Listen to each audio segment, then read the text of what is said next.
O'sha paytda Saturn Muhiddin akamga nimadir deb orqasidan gapirib qo'ydimi, yomonlik qilib qo'ydi. Endi Muhiddin akam Saturnni olib kelgan, Saturnni yetalab yo'l yo'riq ko'rsatgan bizni kurugimizda vitamizatsiyasiga qarashgan, o'sha bo'yiga birinchi doldirab chiqib turganni o'rgatgan, tayyorlagan odam Muhiddin aka bo'ladi. Keyin Muhiddin aka shuni ash qilgandan keyin Muhiddin akam nima desam bo'ladi, juda ta'sirchan odam, yosh katta-yu, ta'sirchan, kutilmagan odamdan kuchsiz shunaqa narsani o'zingizga kelmay qolasiz-ku. Muhiddin aka telefon, men qo'qondaman, aka ha, Amirxon menga shunaqa qildi. Ha aka, o'zingiz nima qiling, u buni qildi, hozir men kelsa mazasini qochiraman, hozir ap degan, uzoq degan deyaptilar-da. Xudo yaxshi ham uzoq deydi, chirchiq deb nima degan, qarshi degan.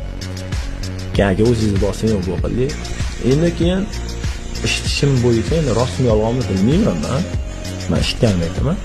Muhiddin akamning nomini sotib, ko'chada ko'p ish qilib yurgan ekan. O'shaning uchun Muhiddin akam aytdiki, hozirda buni men dedi oldimdan yo'qotib yuborganimni hech kim bilmaydi.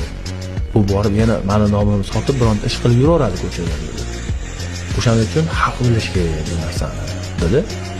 O'sha yerda o'tirib gaplashib, ikki tushni promou efirda aytadigan bo'ldi. O'sha payt aytganimizda Muhiddin akam o'sha orqasidan gapirganini aytish kerak edi. Lekin Muhiddin akam sen qomorlik nima qilding deb Saturn jo'rab ketib qoldi. Saturn endi hali xalqqa yig'layapti, o'zi nurdan chiqqan, mana qilganman yig'layapti. Keyin biz yerda qarab turibdi.